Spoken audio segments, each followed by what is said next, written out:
Assalamu alaikum wa rahmatullahi wa barakatuh. Nkwaniza kusawa no yenyini munange atulaba njagala kujukiza twina akapya. My screen my rules twasabukuludde ekipya. Afro Mobile joba domanyi kati sawa eno tujiyita MTN TV by Afro Mobile. Kati sawa eno osobola okulaba TV yo nga tolina data naye ng'oli ku simu yo. Sigala ku Salamu TV tukulage engeri gy'osobola okulaba TV yo nga tebakusazeeko data nga tebakoze eki naye gwe kasita obeera ng'oli ku MTN TV by Afro Mobile yeyo yennyini yegenda okutambuliza obulamu nga bulungi ate nga toyina hazo oba musaze gavuddeko oba jama kutte oba oli ku mulimu toyeetaaga kudda wakambu okulaba amawulire gakuyiseeko oba seekawo gw'osinga okwagala tewamulabye oba osobola okumulaba.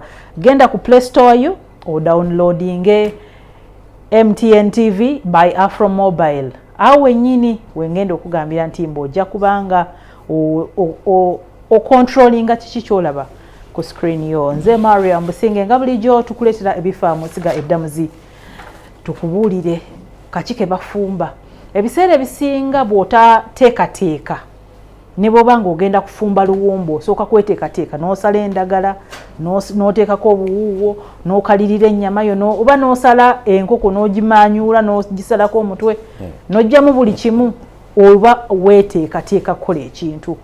Kati essiga Eddamuzi lyagambye kaliteeketeeke lirabe engeri gye ligenda obbaweereza. Bulijjo tubadde tubagamba empeereza ennungi, empeereza ey'obwerufu, empeereza eri abantu naye bo ebintu bino okubaweereza bakola batya. Katutunuulire enteekateeka ya essiga Eddamuzi. Batuwadde obudde kuva ku financial year kye tuyita financial year 2025-2026 paka 2029-2030.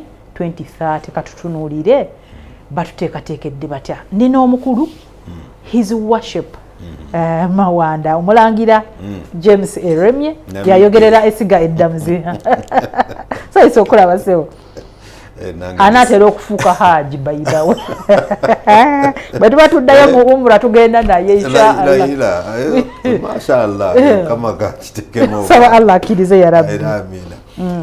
Abatulaba bannange nsanyusa nnyo ate natukubalaba ate n'okubeebaza okubeerawo ate nga nzize okubanjulira enteekateeka y'essiga Eddamuzi egenda okutambula emyaka 5 okuva kati mpaka nga 2030 enteekateeka eno ya muggundu nnyo. Mariam nzija wano bulijjo nenjogera eri abantu ne mbabuulira nti essiga Eddamuzi tetutudde butuuzi, tetuli mu kwesuubira mu ntebe nga abamu bwe balowooza. Tutuula ne tuteekerateekera Abannayuganda kubanga Abannayuganda batukwasa eddimu eddene eryokulaba nti tubatusaako obuweereza obulungi obw'omuggundu. Ndeeta okulamusa okuva wa Ssaabalamuzi Oweekitiibwa Dr. Flavian Zeija n'olukiiko lwonna olufuzi olwantaddemu ebinusu ne lugamba genda ku Salamu TV oyanjule enteekateeka eno abantu baffe bategeere essiga Eddamuzi kiki kyeteeseteese okulaba nti obuweereza mu ssiga Eddamuzi eri Bannayuganda kutambula bulungi ate kutambulira wamu n'Abannayuganda. Ye olwaleero kale mwebale nnyo okubeera wamu naffe. Tulabye nga eno gye tuyise enteekateeka mu lufuutifuuti bagiyise strategic plan ndaba ya 6. Yes. Ziriho endala ezibaddewo nga tubadde tetuziwulira. Lwaki osaze n'ogamba abantu leero kino katukibateekemu? Badde omuntu atulaba ajja kwebuuza ngenda bw'okibuuziza eno ya 6 ate eze5 eyokuna eyokusatu eyokubiri esooka byo byali bitya mwattu byonna byaliwo era twagenda nga tubyanjula abantu bategeere kiki kye tuteeseteese ate kiki kye tugendako. Buli kitongole buli ssiga eriri mu gavumenti yaffe ennungi ya Uganda tukakatako oluvannyuma lwa myaka 5 okuvaayo ne tubaako n'ennyanjula gye twanjula engeri gye tugenda okutambuzaamu emirimu ate mu buweereza eri Bannayuganda. Kati buli myaka 5 egyo bwe giggwako tuvaayo n'enteekateeka endala. Kakati wano twabadde n'enteekateeka okuva mu yasooka ne tugenda ku nteekateeka ey'okubiri n'enteekateeka eyokusatu n'eyokuna ebaddeko gye twakavaamu ebadde enteekateeka eyokutaano. Kati eyokutaano omwaka ogwokutaano gwabadde guweddeko omwaka ogwedde gw'ebyensimbi. Kati ne tutandiika enteekateeka kati ey'omulundi ogw'omukaaga. Lwaki tugiyise enteekateeka? Kubanga mu buweereza bwonna nakyogedde, bw'oba ogenda kuweereza omunnayuganda olina okubeera n'enkola kyoteeseteese ogenda kubaweerezaamu oti ate biki byogenda okussaako essira, ate bw'oba ng'osaddeko essira biki ebyayita twabiganyulwamu ki, ate n'oluvannyuma n'otubuulira kati kinetaaza ki. Awo yenteekateeka. Naye nga tetunagenda mu nteekateeka eno, njagala okujjukiza bannayuganda nti mbadde nzijjanga wano buli kaseera ne mbategeeza kiki essiga eddamuzi kyekifu kyerifumbye, ate kiki kyetugenda okugabula abannayuganda. Nali wano ne njogera ku kye twayita client charter.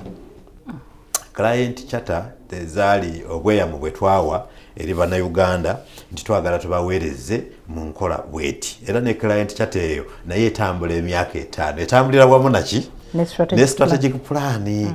Kubanga buno obweyamu bwe twagala abannayuganda bategeere nti essiga eddamuzi mwattu lyeyama okukola bino, tugenda bikola ng'ate twesigamye mu nteekateeka eno y'emyaka 5, strategic investment plan. Ate nenvayo ne mbagamba nti tetwakoma ku bweyamu naye ne tuteekawo n'empeereza ey'omuggondo, service delivery standards. Ne tugamba nti service delivery standards zino ze zijjuza omulamwa ogw'obweyamu bwe twawa. Era ne mbagamba nti ate tetukomye okwo, era ne tugamba nti tujja kuvaayo ne kye bayita performance evaluation tool.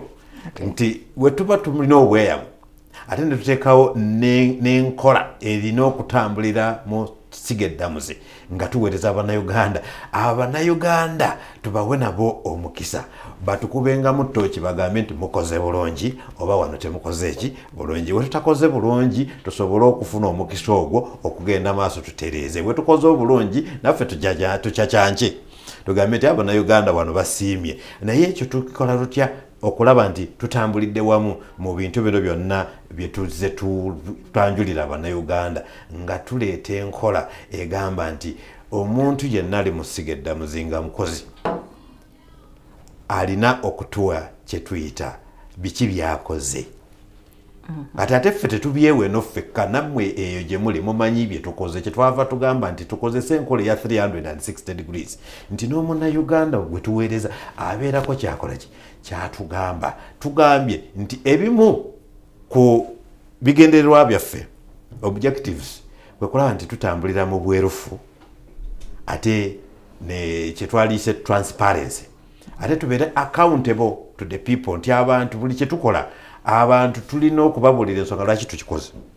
Eyo yeki ye nkuteekateeka eno. So bwe nzija kati ku strategic investment plan, njagala okutegeeza eggwanga lyonna n'abatuuliza nti kutandika n'omwaka gw'ensimbi guno twatandise eddimu ery'okutambulira kati ku nteekateeka eno ey'emyaka gino 5 eya strategic investment plan.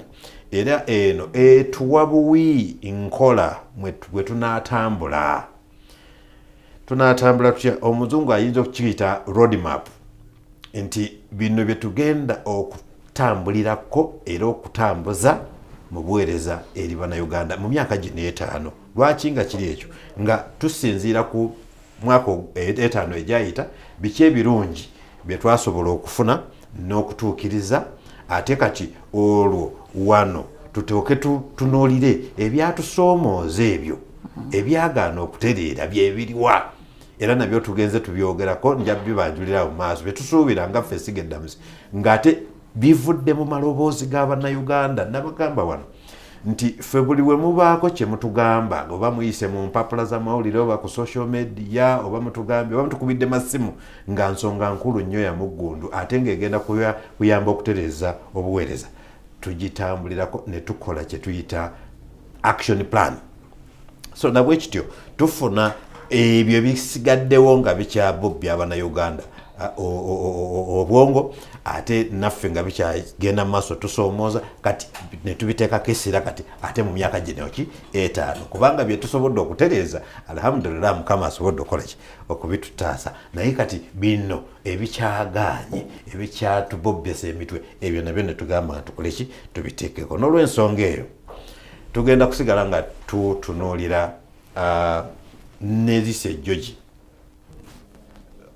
Omunayuganda kiki ekikyamuganye okweyagalira mu buweereza obw'essiga Eddamuzi kubanga tukoze kyonna kyetusobola okuba nti tutereeza obuweereza ebiganye bye biri luddawa kati ne tumanya bulungi nti enkola endala zibadde zirekanya Abannayuganda ebweru ku luno tutadde essira ennyo ku Munnayuganda okubeera ku mwanjo gye tuyise public participation in the administration of justice era ekyo tugenda kisosowaza nnyo tusobole okukola ki okuvaayo n'olw'ensonga eyo nti oluvannyuma lwa byonna twagala Munnayuganda abeere nga tusobola okufuna obuweereza mu bwangu ddala nga bw'abadde abwetaaze ate ng'obuweereza obwo bwa muggundu ekyokusatu nti tulina okutambulira mu bwerufu nga tuweereza Bannayuganda ate era ekisembayo kibeere nti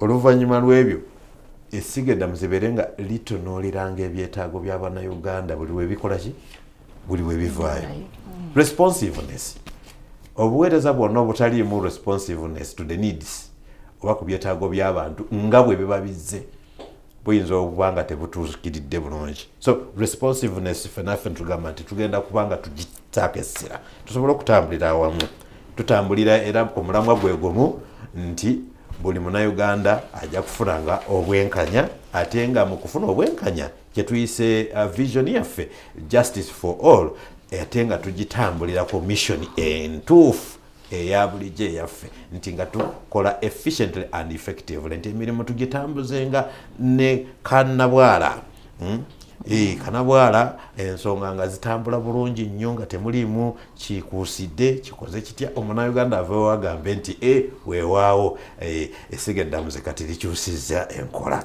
tuli mu kaweefube wa kukyusa enkola gwe nange tumanyi tujja kisobola inshallah omulabe waffe omulungi Alaykum Salam TV olutimbo olw'emirembe nze nina kyenjizeemu mu bintu ow'ekitiibwa byayogedde kitukakatako ffe nga ffe abakozesa amakooti okusaba essiga Eddamuzi okutulaga engeri gye bakolamu emirimu gyabwe ate naffe kitukakatako okubanga twenyigira mu mirimu gino kubanga ffe tukozesa kooti ffe tulaba biki ebigenda nga tebiteredde kati bw'obisirikira oba tojja kufuna buweereza bulungi kati bw'olapanga olaba waliwo ekikyamye gwe nga ggwe omukozesa wa kooti vaayo bagamba with all due respect vaayo oyogere be respectful oyogere bulungi si ku criticizing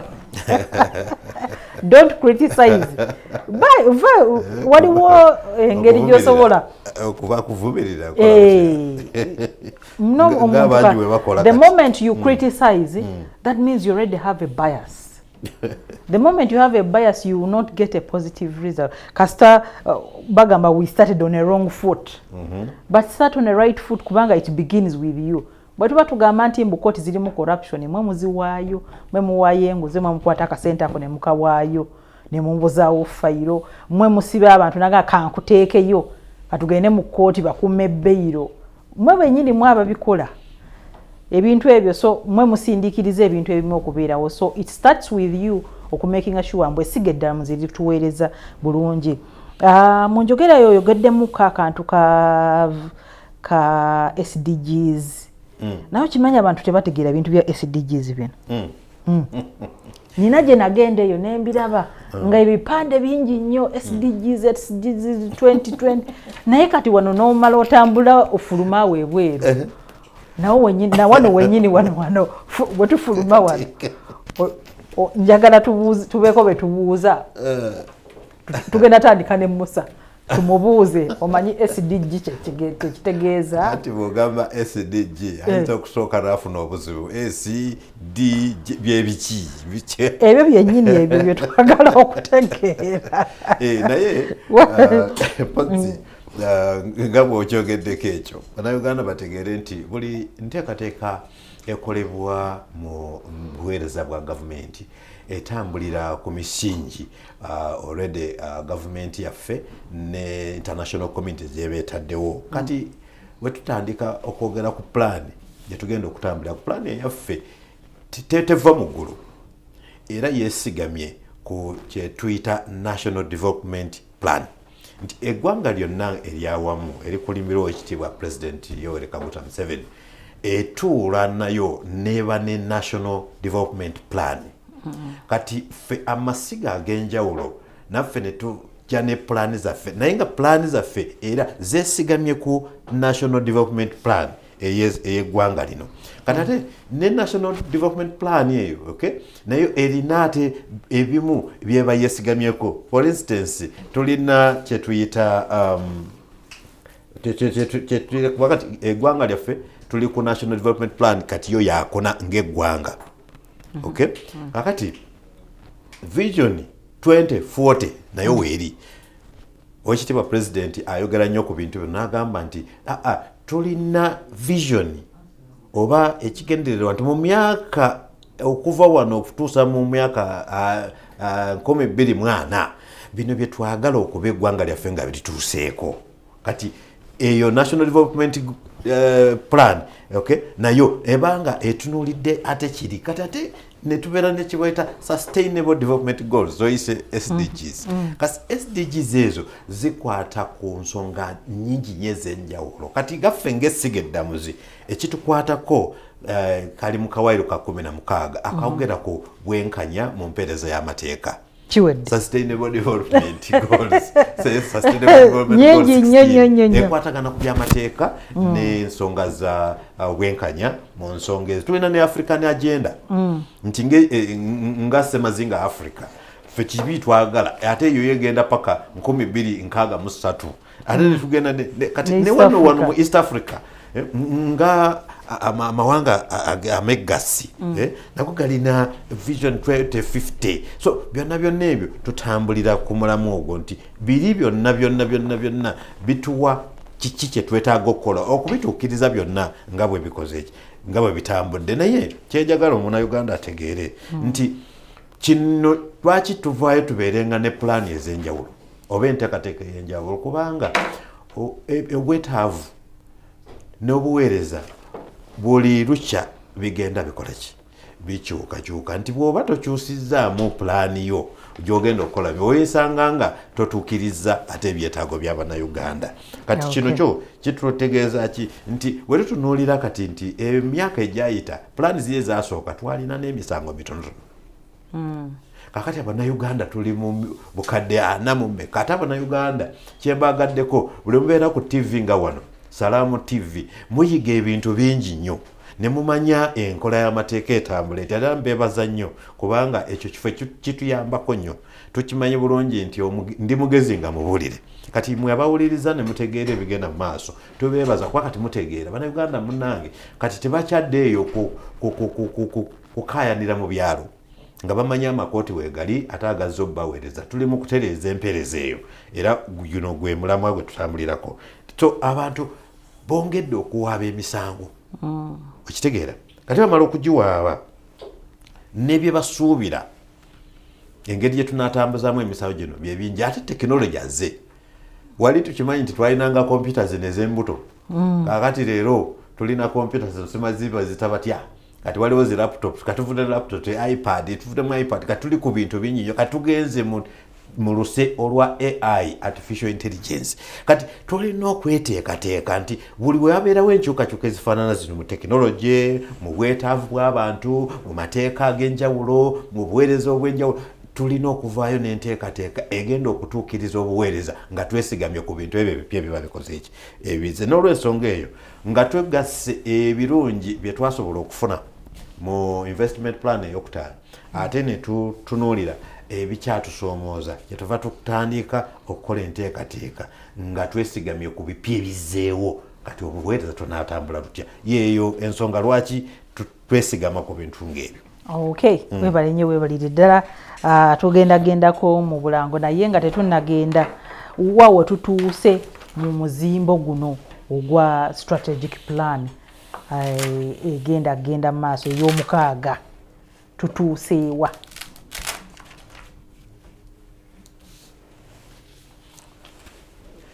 Plan eno ey'omukaaga of course nga tetunnagenda mu Bulango nga bwogembye. Njagala okubategeeza abatuwuliriza nti tetutandikidde ku zero. Tulina we tutuuse era bannayuganda mukimanyi bulungi nti tukoze emirimu tubadde tugenda tukola emirimu mingi nnyo. Ekyamazima kiri nti Enteekateeka Eddamuzi erikoze omulimu munene nnyo okukyusa obuweereza era ebikyabulamu byebyo bannayuganda bye twagala tukwatagane tusobole okuba nti tukola ki tubyaŋŋanga.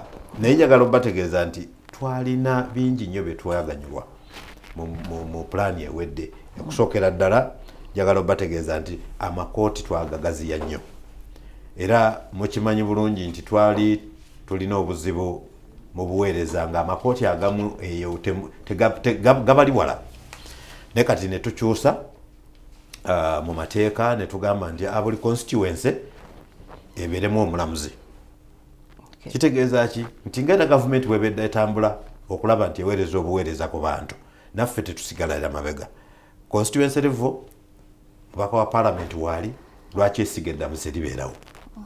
Okiraba omulamuzi kakole ki kabeere mu constituency. Buli district ekigendererwa kutwala buweereza kumpi naki n'abantu. Lwaki si buli district nti tulina chief magistrate mulamuzi w'ekkooti ento agitwala chief magistrate. Ne tugamba nti ate high court nazo tubadde na ntono ate obuweereza abantu kati beeyongedde n'obuweereza ku level nabo bwetaagisa. Netugamba tuwongeze ziwere kati 37.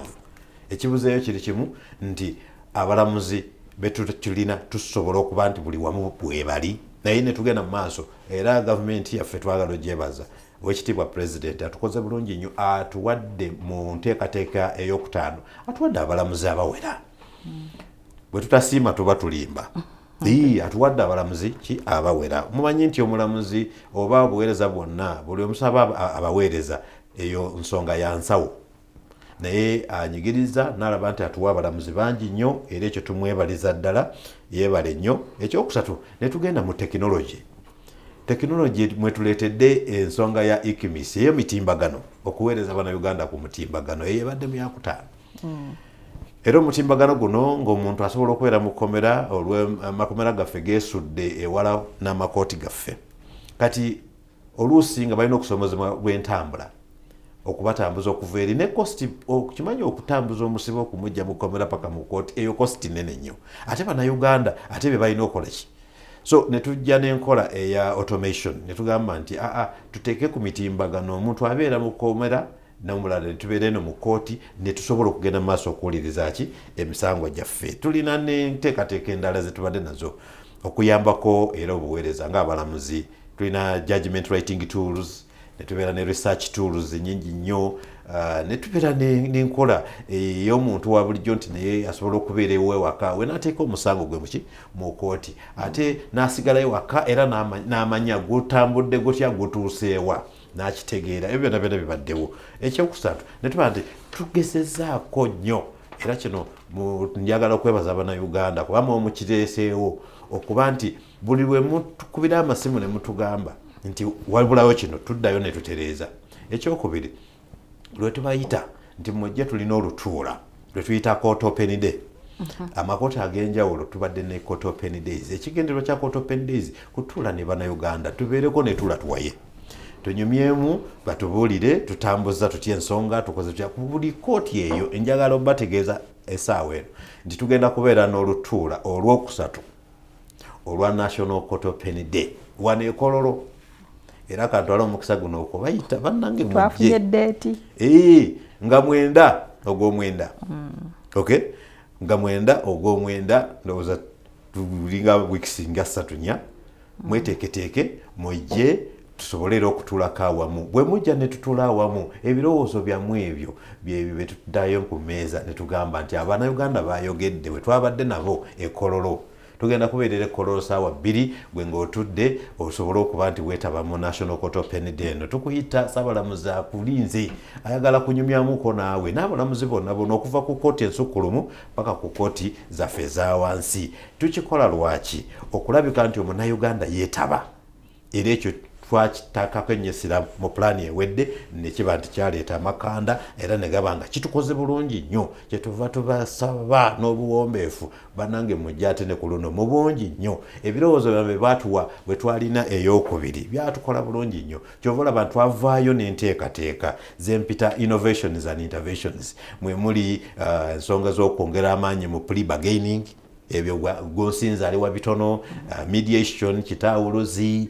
obadde okimanyi nti commercial court omwezi guno gwakagwa buno yasimulula obukadde obusukka mu buwumbi 9 naye nga twayita muki mu kitawuluzi mediation bantu kubatuuza tuleme kuonona budde ensonga yakagwa yali ya 17 eno mpaka 24 eyo fortunate twagiyita banking and insurance disputes fortunate twali ku nsonga z'abamabanka amabanja abafuna zironi abafuna simanyi biki zino insurance disputes ne tubatuuza twamala watali kumala budde ensonga nezigwa abantu kati bali eri bajaganya ensonga zawedde abalina zironi nga zibatuuliridde banka twakanya banka nebaako kyekola kyetereza kati abantu bali mukola business era njagana n'obbanjo lyana kati nti era yenkola yemweyo nti mu kitawuluze kati tuli ku nsonga za trade disputes and constructions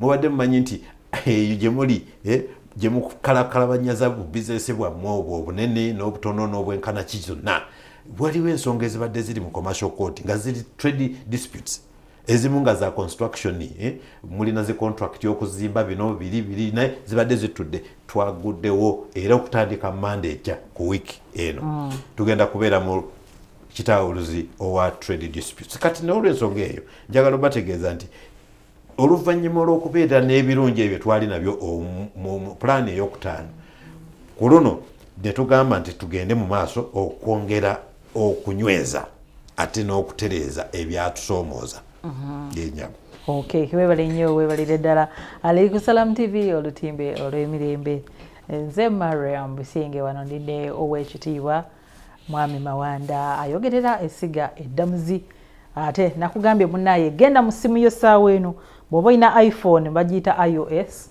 bw'oba ng'olina zino ezaffe zino endala genda ku Play Store downloading MTN TV by Afromobile bw'oba ng'olina Afromobile just genda ogikuonemu ejja kulaga mbu it is upgrading bannaye babaleetedde ebipya olina by'ogenda okuba ng'olaba nga toguze data gwebeerako bubeezi just upgrade download gamba munno ab'omu nnyumba yennyini bwe munaaweera abataano mu nnyumba nga mwena mu downloadinze mujja kuba mulaba obumesagi nga bujja nga bubagamba mugenda kulabira omwezi gwonna nga mulabira bwereere nga temwena kye musasudde kati kweyo ensonga yennyini weza abantu bataano nga gwo bagambye badownloadinge MTN TV by Afromobile ojja kuba ofunamu gwe bagambe Mariam yatugambye gwe bw'obanga obawezezza just jangu ngambe nja kuba nga nkuwa ekirabo ekinene ddala okulaba TV nga tolina kyosasudde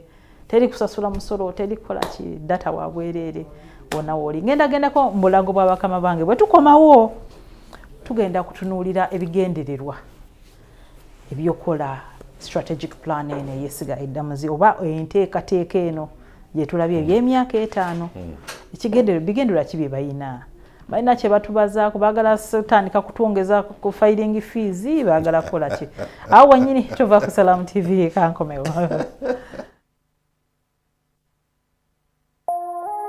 eno ye Salam TV. In Uganda, healthcare is not only just a profession.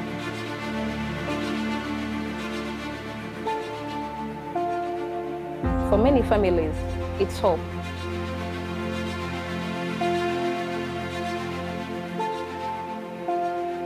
Every year, thousands of young people dream of joining the medical field.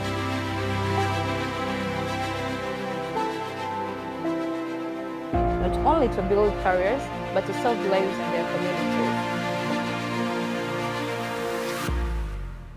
At Kampala Institute of Health Professions, Mengo Kampala, students are well trained through practical experience, clinical exposure, and community-based learning.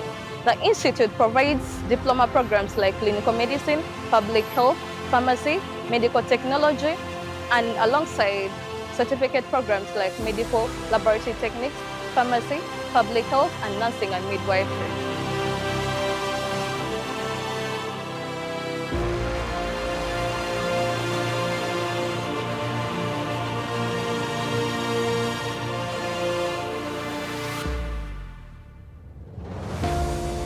Through partnership with Vine Paramedic School and Vine Medical Clinic, students gain practical experience that is beyond textbooks, because medicine is not only learned in classrooms, but in communities, in service, and in compassion.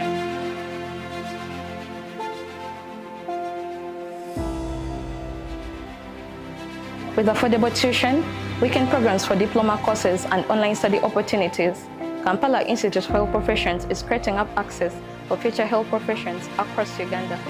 Every lesson learned is another opportunity of another life saved. The National Mosquito Net Distribution Campaign is back. No one should die of malaria in this era. It is your responsibility to chase malaria from your home. The good news is that the government of Uganda has once again started distribution of mosquito nets under the 5th Universal Coverage Campaign, also known as the Under the Net campaign. Under this exercise, 1 mosquito net will be distributed per 2 people in every household. A village health team member, a community health extension worker, also known as a CHU, and the LC1 chairperson will move house to house to register members of the household in preparation for receiving their mosquito nets. Do not lie back. Ensure that you register all your household members to receive a mosquito net. On the distribution date, move to your distribution point and receive your net. Mosquito nets protect you and your family members from infectious mosquito bites that lead to malaria. Ensure that you receive the net, hang the net, and sleep under the net every night.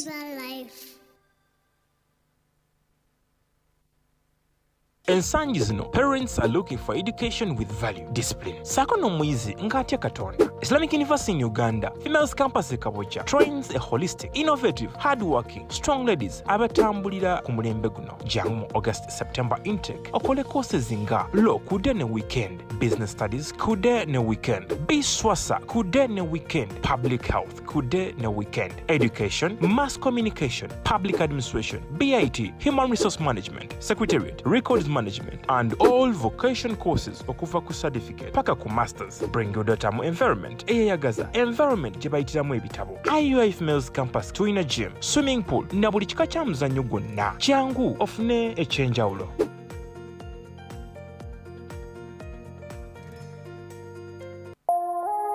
Eno ye Salam TV.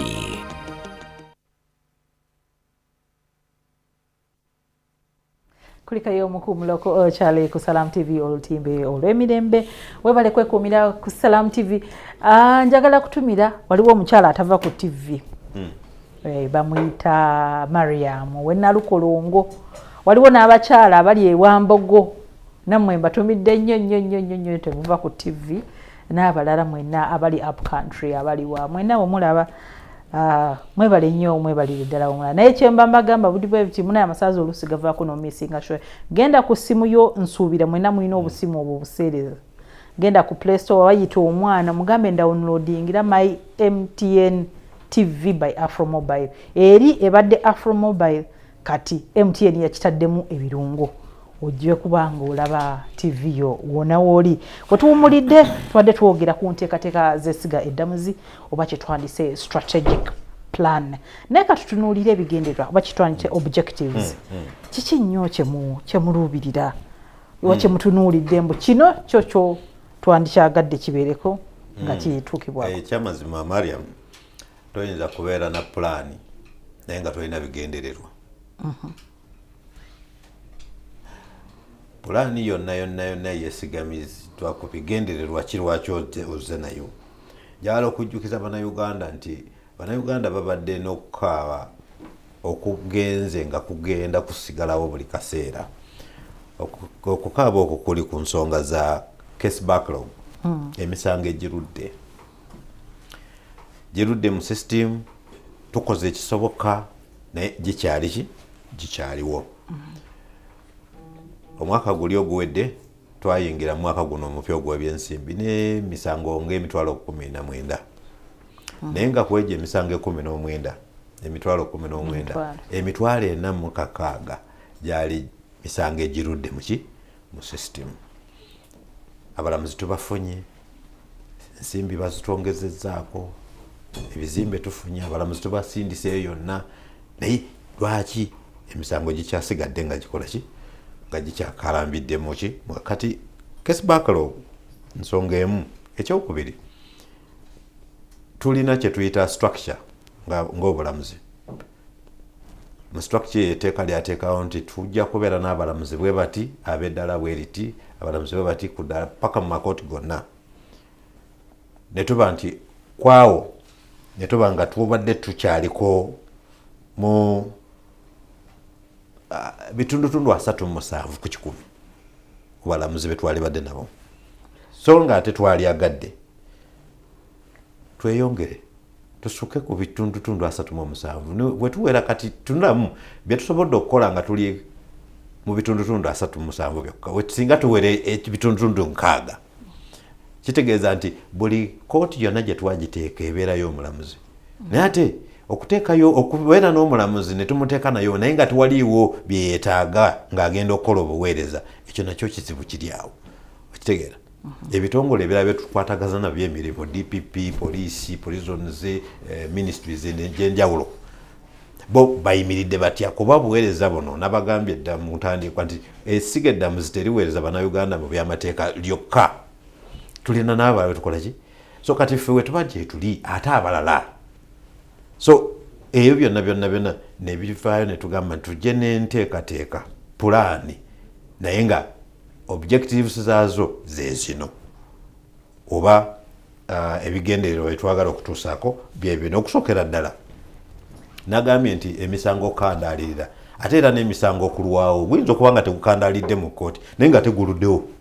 Okitegeera? Ng'ate gwali badde gwanguwa.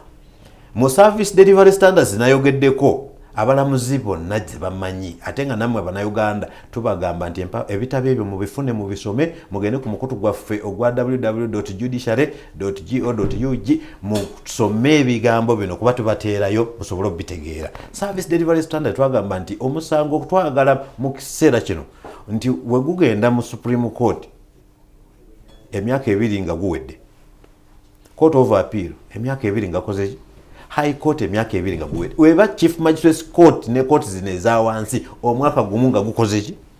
Eyo service delivery standard timelines ne tuziteekawo. Kakati ebigendererwa byaffe nga twanjula era nga tutandika okutambulira ku nteekateeka eno pulaani ey'omukaaga. Kusookera ddala kwe kula nti twongera okutereeza obuggundu mu ntambuza y'emirimu mu kkooti ate n'ensala y'emisango. Mu lufuutufuutu improving court processes and case management. Ogwo mulamwa munene. Ekyokubiri ne tugamba nti twagala twongere amaanyi mu kulaba nti omunnayuganda afuna obuweereza.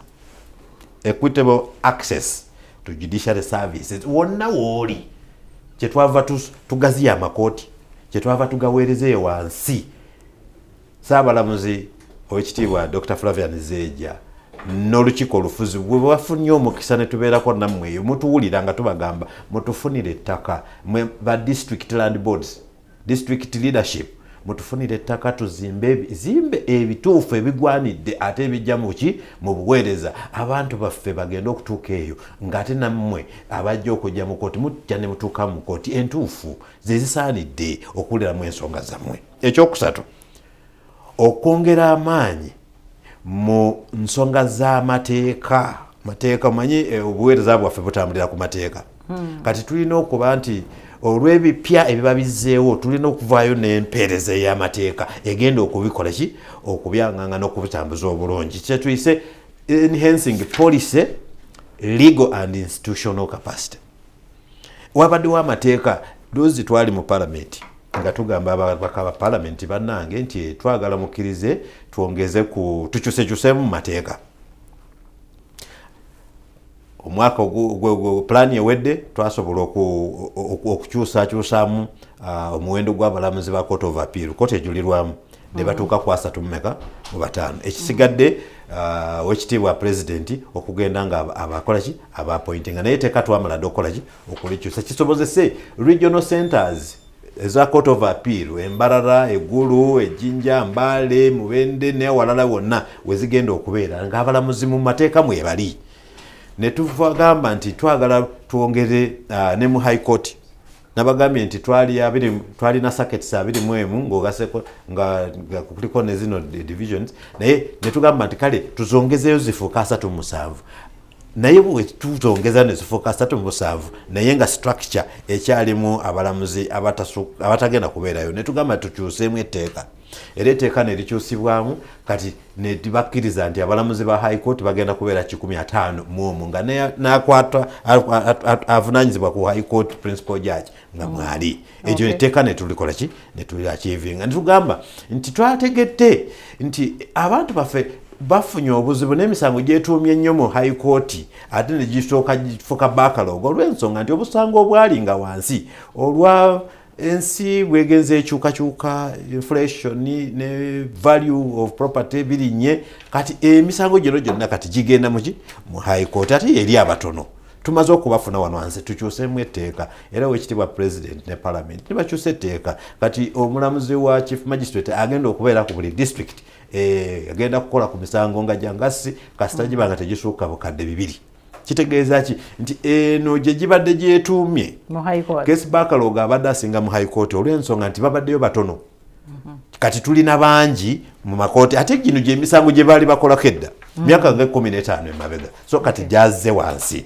ne tuba nga tukyusaamu amateeka institutional capacity okuba nti tulina bye twetaaga nga essiga eddamuzi twetaaga ensimbi twetaaga entambula twetaaga ebyuma bikalimagezi twetaaga ebizimbe kwegamba nga buli kimu kye twetaaga n'eyo yonna gye gino emyaka 5 omulanga gwe tukubidde ki gavumenti naye nga tugikobera nga tumaze n'okubanjulira ebigendererwa byaffe lwaki twagadde tutereze mu ngeri emisango gigitambulamu mu kooti ate tuterezeemu n'okuwanganga case backlog emirango egirwawo kiki kyetugenda okwesuulako essira tulina obuwaire 7 bwe twataddeko essira 7 strategic focus areas era munauganda njagala muyitiramu 7 focus areas eziriwa kubanga tumanyi nti zino focus areas ezigenda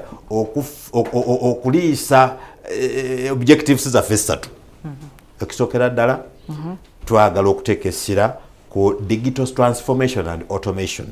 Digital transformation yenkola y'okuteeka obuweereza ku mutimbagano byakalimagezi kubanga kati mbadde nkuwulira wano ng'ogamba nti Munnayuganda ali eri kakati MTN yagabudde kati tuwetaaga kubeera na TV ng'eno gye tuliko naffe kasaawa eno obeera ku ssimu yo wonna wooli ne mukatale mu motoka yo mu taxi yonna bannange mwegendereze ate poliisi etuyamba abo abasika obusimu bannange batukola bubi nnyo naye mutimbagano kitegedde nti naawe osobola okubeera ku mutimbagano okwo ku ssimu yo obeere ng'osobola okutambula wamu naffe musiga eddamuzi mu buweereza ekyo twagala tukiteekeko nnyo essira ekyokubiri twagala okwongera amaanyi mu ngeri emisango gino wegitambula case management focus area nene nnyo ate wano twazze n'enkola gye twagambye alternative dispute resolution ey'okutuula ebweru wa kooti n'abanjulidde obuwumbi 9 bwafuluma juzi wano abantu kati bali eri bacacyanja emisango gyawedde tugenda kati mu bano kuzimba bino bya basuubuzi tuzzeeyo ate tetuli mu commercial court division yokka family division tubaddeyo land division tubaddeyo ne mu makooti ag'enjawulo byonna tubaddeyo twagala okutumbula omutindo gwa tudde ebweru tuteese ekyokusatu okwongera amaanyi mu kufuna abakozi ate abasaanidde bajje musiga eddamuzi gwe Munnayuganda buli lwolaba nga Judicial Service Commission etaddeyo akalango gwe twetaaga kasita oba ng'olina ebisaanizo ebinaakola ki ebinatuukiriza obuweereza obulungi eri Bannayuganda. Ekyokuna empisa, integrity and accountability. Twagamba ddaffe nti buli kye tukola we are accountable to the people. Kati bw'obeera ng'oli accountable to the people obanga olina ekyokuddamu eri abantu ku buli kyokola, kitegeeza nti olina okikola nga n'empisa mweziri. Twagala kuteeka essira ku ekyo. Ekyokutaano nti twagala okulaba nti buli Munnayuganda gy'ali obuweereza bumuli ku nnyindo, bumuli kumpi wano Kinyana Mpindi bumutuuke kumpi Kinyana Mpindi. Era kyova olaba nti omulimu gw'okubunya amakooti eyo wansi tugukoze nnyo mu pulaani ewedde, katwagala kwongera nti twabatuuseeko naye kati abalamuzi nabo batuuse. Twagala kwebaza Judicial Service Commission kuba yerina omulimu gw'okutuwa abalamuzi abo n'Oweekitiibwa President buli wabatuwa ffe nga tuwongera mu maaso okugenda mu maaso. Ekyomukaaga okulaba nti twongera okunyweza omukwano wakati w'essiga Eddamuzi n'amasiga amalala aga gavumenti ate n'ebitongole ebyenjawulo ate n'omuntu wa bulijjo. Omukwano ogwo kintu kikulu nnyo. Lwaki tulina okukola? Kuba ffe tetukolera mu kizinga, tukolera mu bantu ate tuweereza abantu. N'olw'ensonga eyo tulina okuba nga tulina omukwano ogwo. Omulimu ogwo bagukwasanga nze PRO. Omulimu omunene gwe nina gwe kulaba nti nkwasaganya essiga Eddamuzi n'abantu ba bulijjo oba n'ebitongole ebirala. Kati mbasaba tunyweze ogwo omukwano ne mu kakyo kano akaddako mu pulaani eno ey'omukaaga twagala okukola nti tunyweza. Lwaki? Kubanga omukwano gino gye gireeseewo obusobozi bwe tutambuliddeko. That corporation n'obuvujirizi bw'ensimbi njagala okwebaza ba development partners baffe IDRO, UNODP, Austrian Embassy n'abalala bonna baddayo mutukoze bulungi nnyo, mutuwagidde mutusapootinze okulaba nti tuweereza Abannayuganda. Gavumenti ya Uganda etuvujiridde ensimbi newankubadde oluusi tezitumala naye tulina okusooka twebaze tulyoke tuwongerweko. Entasiima ebola akola ki? Ebola agiwa civil society ebitongole ebyenjawulo mutukoze bulungi nnyo. Twagala tunyweza omukwano ogwo tusobole okukola ki? Abannaffe abasomesa in the academia babeereyo ne babaako ebintu bye bawandiika research gwe bakola. Kati bwe batuyamba ne batuwaako obwongo obwo tufunamu ekyokuyiga ne tudda ku ki? Ne tudda ku mmeeza ne tutereeza obuweereza. So gwe omuntu wa bulijjo ajja mu kkooti twaguddewo kye bayita PET, Performance Enhancement Tool. Tujja kwetaaga nnyo kubanga ogenda kutuyambako okulaba abalamuzi. Oweekitiibwa omulamuzi nganze omulimu gwange ngukoze bulungi. Gw'obadde andaba bulijjo ompa maximeka. Bakama bange nange bagambe nti kituufu musajja ono akoze eki bulungi agwanira eki okusiimibwa bagaba meddo.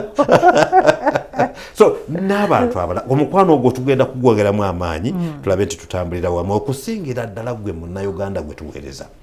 Ffe tuli baweereza abo. Ekisembayo ekyomusanvu okulaba nti tutumbula enkola n'obuweereza kye tuyise performance management. Kyetuvudde tuvaayo ne tugamba nti tuteeke ebintu bino ku mutimbagano tubeere nti bwe tugamba nti gundi yakoze bulungi tulina kwe tusinziira ng'omutimbagano gutuyamba ne gujjayo information gye tuyita data.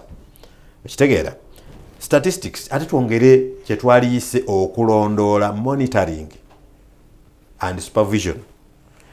Tugenda kutumbula obuweereza mu kye tuyita inspectorate of courts muri regions. Bannayuganda babeera n'ensonga zaabwe nga tebeetaaga kuveeyo wala kujja paka Kampala.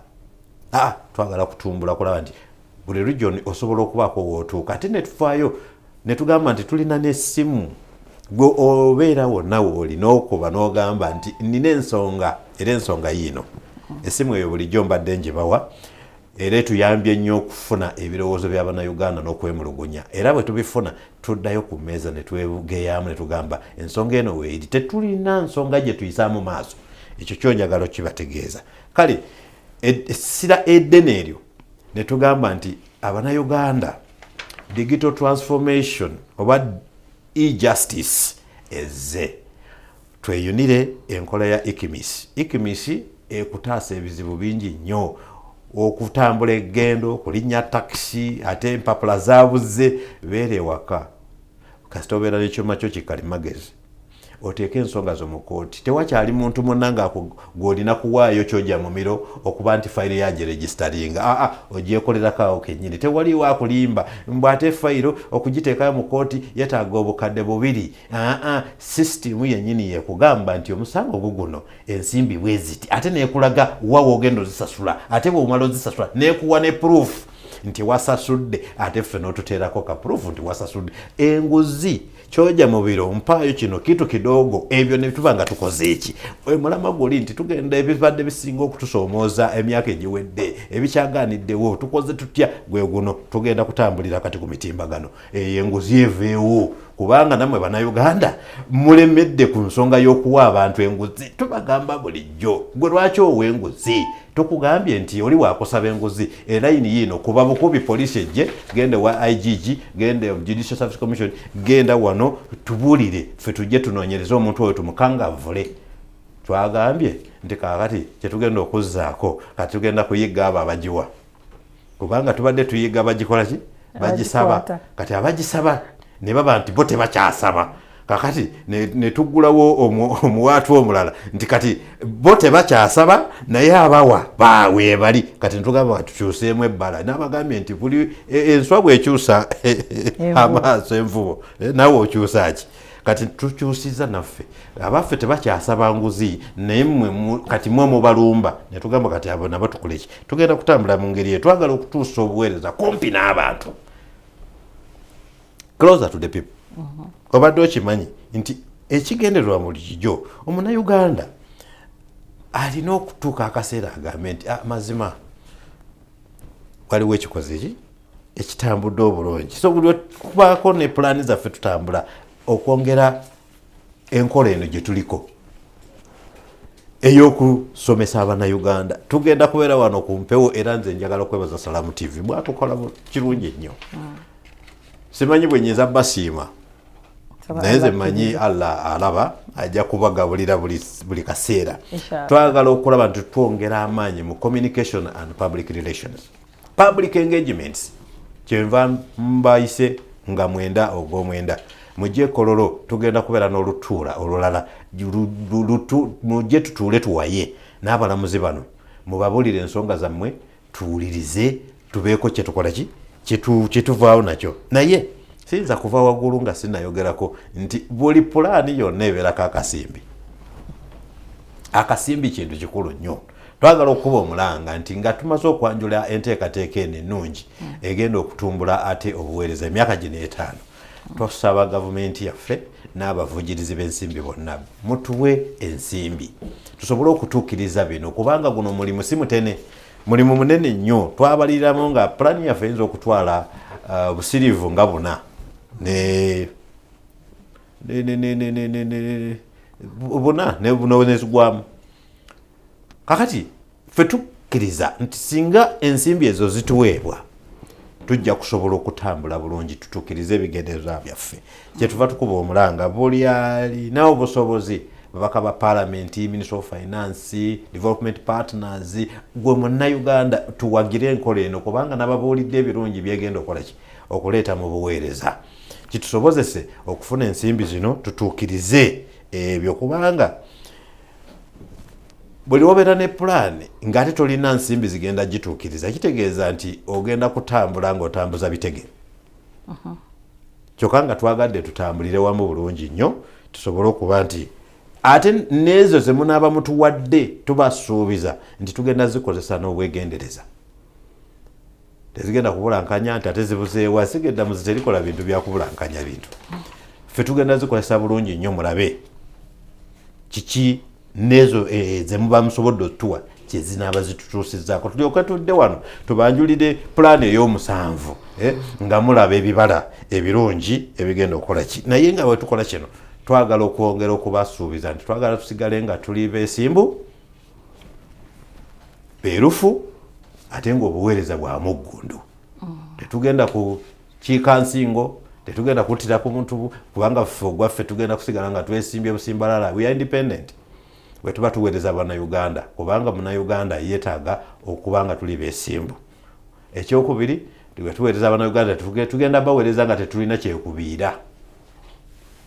Bwe tubasosolamu mbw ate ono ali ati ati bino bye mutuwulira mwogera mbu omwavu tafusinga musango. Gwe jangu na nsonga zo mu maaso ga kkooti, mu maaso g'omulamuzi w'ensonga ze, amateeka ge mwatukwasa, empisa ze mwatukwasa, n'ebiruubirirwa byaffe ng'ensi Uganda, aspirations, norms, values ze tugenda okukozesa nga twesigamye ku bujulizi oba buleese tusobole okukola ki okubaweereza. Empisa tugenda ziteeka mu nyaamaani n'okulaba nti mmwe mufuna obwesige musige Eddamuzi. Siyinza kuva waggulu nga sinayogerayo bugambo busatu bwokka bw'oba onzikiriza. Omanyi obudde tebutera kutuukiriza. Naye njagala mutegeere nti twesigamye ku bigambo bino wammanga. Tugenda kuweereza bannayuganda nga twesigamye ku independence etuweebwa ssemateeka, impartiality butabeeramu kyekubiira nga tukuweereza bannayuganda, obwerufu and accountability, ne tubeera n'okuba nti tugenda kukozesa obuyigirize ne skills etwafuna, professionalism, ate nga kwetutadde empisa, integrity, ate nga buli munnayuganda kyova olaba akabonero kaffe ka minzaani eyo sikeero nti buli munnayuganda yenkanankana w'amateeka, era tujja kusigala nga tuli committed okulaba nti tuweereza okusinziira ku mbeera eyo. Naye kino twagala mukkirize tukwatagane wamu nti buli plan ereme kusigala ku mpapula, tutambule wamu nayo. Ekyokubiri twagala omunnayuganda nti wetunaatuukira mu 2-3 nga omunnayuganda agamba nti weewaawo ddala ddala tugasse tofaali mu kutereeza obuweereza musige Eddamuzi. Era ekisigadde kiri nti ebibadde bitusoomooza era ebibadde tebitambudde bulungi tusaba mutusonyiwe kuba tuli baweereza abatambulira mu kusoomoozebwa okunene, naye tubasaba mwegatte wamu naffe tubeere ekitole kimu. Agali awamu ge galuma ennyama, galumiramu neggumba ndowooza, era weeramu amagumba agagonda. Tubeere wamu nga bannayuganda, tuwagire bulungi enkola n'ebirowoozo ebirungi ebivudde mu Musige Eddamuzi, tusobole okutambuza pulaani eno okugituusa mu 2-3 nga buli bumu agyenyigiddemu. Mukama abankumire, muli bantu balungi nnyo.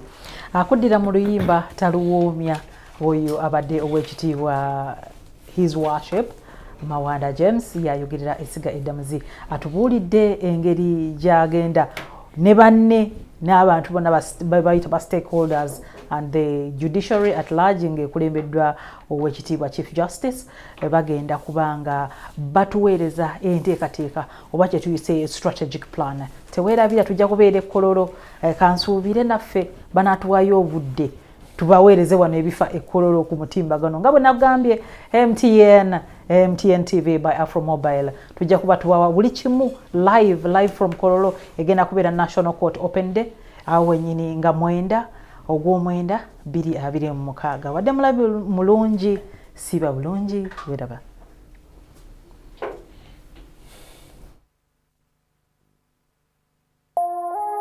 Eno ye